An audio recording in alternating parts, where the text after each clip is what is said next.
Hi everybody, in this video we're talking about rotator cuff tears and what you can do to make your shoulder pain go away.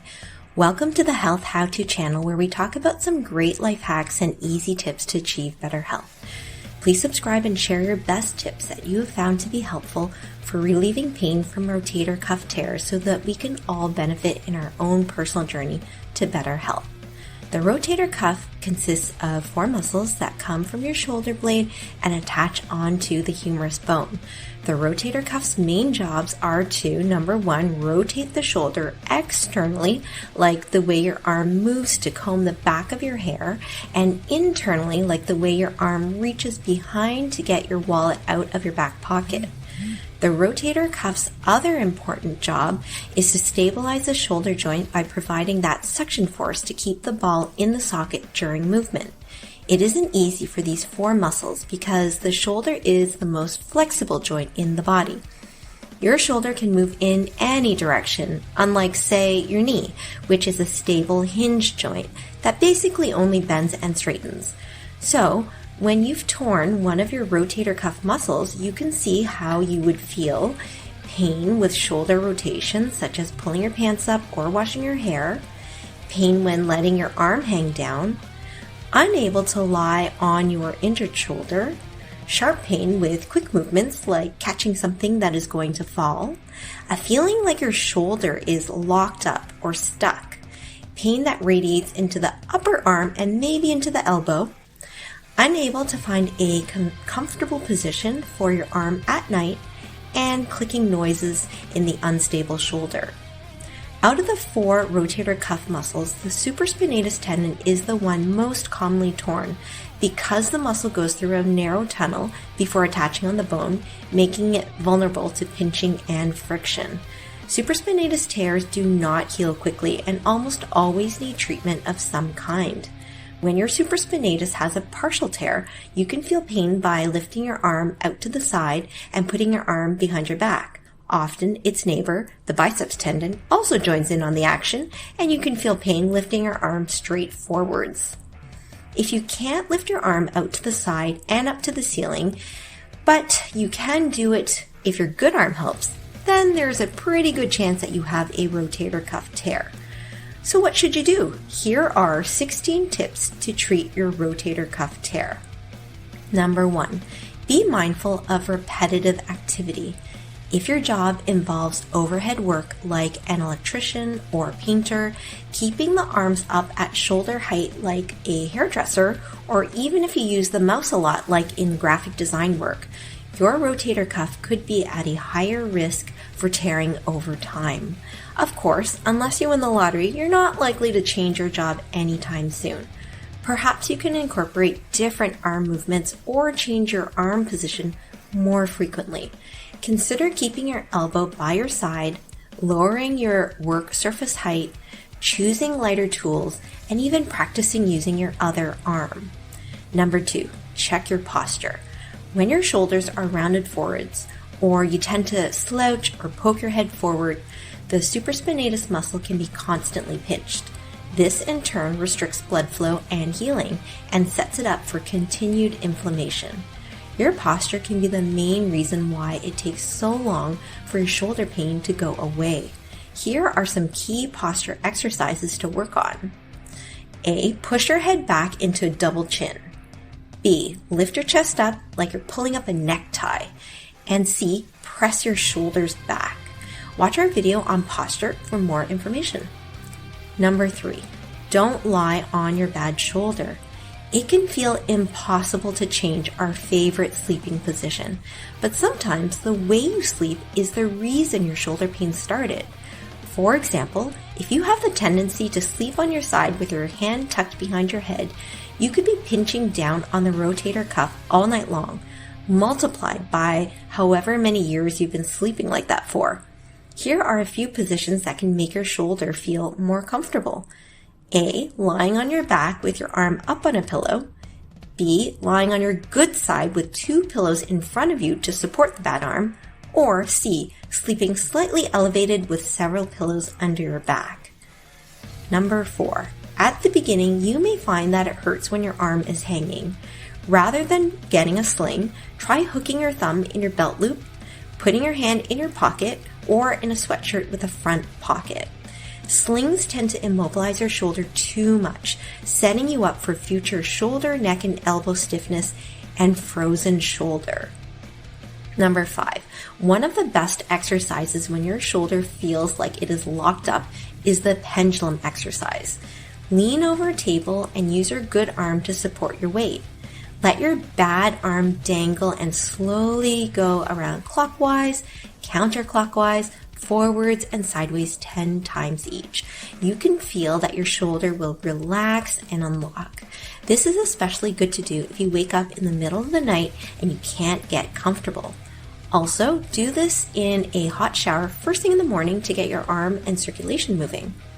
Number 6, put a microwavable heating pad on your shoulder for 20 minutes to provide deep, moist heat that stimulates the blood flow and increases the nutrients for healing to your rotator cuff. Number 7, try using kinesio tape. Kinesio tape is different from athletic tape because it is meant to stay on for 3 to 4 days, while athletic tape is specifically put on before an activity and meant to be taken off right after. Kinesio tape can be quite helpful in giving your rotator cuff extra support, especially when you're trying to lift your arm above shoulder height. Number 8, keep your arm moving. Don't cradle your arm like a baby. If you protect your arm constantly because it hurts so much, the inflammatory fluid just stays there. This fluid can get thicker and stickier as time goes by, causing a frozen shoulder. Roll your shoulders backwards and squeeze your shoulder blades together throughout the day. Number 9, let's face it, doing shoulder exercises when you have a rotator cuff tear is really painful. How far should you push yourself? In general, if you feel a pinch or sharp pain, don't go further into the motion.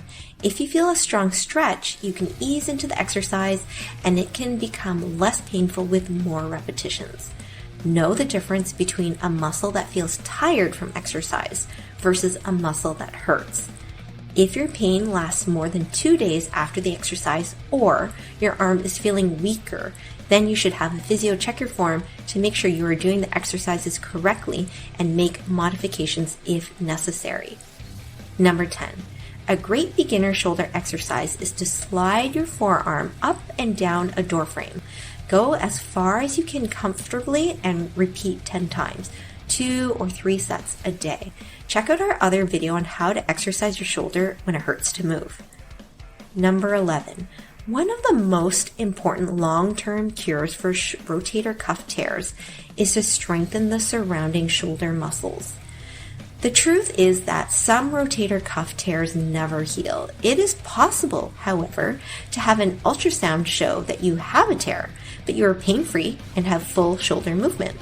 These tears are often ones that have happened slowly over time versus from a fall onto your outstretched arm. In addition, after the age of 40, many shoulder tendons start to have irreversible damage and calcium deposits. The point of strengthening is to allow your other muscles to take over the function of the torn muscle so that the strain is offloaded from the injured muscle and allows for better shoulder movement and pain relief. However, you should wait until your shoulder range of motion is mostly full and your pain is low before starting with any body weight or dumbbell exercises.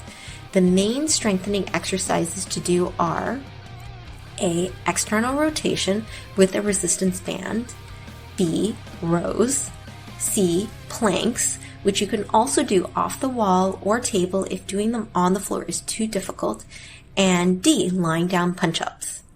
Number 12. Now, since rotator cuff tears are especially prominent in weightlifters, special caution needs to be made against returning to weightlifting until you are pain-free with your daily activities. If that is the case, you can return to exercises like bicep curls, tricep press, and rows where your elbow is basically tucked into your side. Start with 25% of your usual weights and reps and see how you feel before cautiously increasing the weight and reps. Be especially careful with any overhead lifting. Depending on your age and the extent of your tear, it may never be a good idea to return to overhead weightlifting. Number 13. It's okay to continue other cardio exercises like the stationary bike, treadmill, and elliptical machine. Don't hold onto or lean on the handles. You may have pain if you swing your arms too much, so slow down your pace to make it more comfortable. Number 14. Once you're ready to return to sport, make it a habit to warm up for 5 to 10 minutes to get your blood flowing and warm up your stiff joints and tendons. If you are an avid player of racket sports or throwing sports like baseball, you should be especially diligent with your shoulder exercise routine. Consider going for regular physiotherapy and massage therapy to prevent recurring shoulder injuries. Number 15. Once you have a rotator cuff tear in one shoulder, you are at a higher risk of tearing the tendon in the other shoulder too. Make sure you do your exercises on both sides and be careful about how much you compensate with your good arm. And finally, number 16. Some other options for treating a rotator cuff tear are cortisone injections, which may not always be the best option as they can weaken the tendon in the long run. There's also a platelet-rich plasma injection known as PRP. This procedure involves drawing some of your blood, spinning it in a centrifuge to separate the platelets from the red blood cells, and then re-injecting the platelets into your tendon to stimulate healing. But this only works for small tears. Finally, there's a surgical option. Some criteria that can make you a better candidate for surgery include A large tear and good quality tissue for better, secure attachment. Generally, people under 50 have stronger tissue. B, the tear happened from a recent injury like a fall rather than gradually over time for an unknown reason. C, symptoms that have not improved much with physiotherapy for 6 to 12 months. And D, significant weakness and loss of movement. If you do end up getting a surgery, note that the surgery itself does not actually heal the rotator cuff. Rather, it reattaches it or repositions it so that adequate healing can occur. This is why you need to follow your surgeon's rehabilitation protocol exactly to protect the integrity of the surgery. A physiotherapist's guidance is essential at the early stages. Please subscribe and turn on notifications so you don't miss any health how-to videos where we talk about easy ways to improve your health. Thanks for watching, and I'll see you in the next video.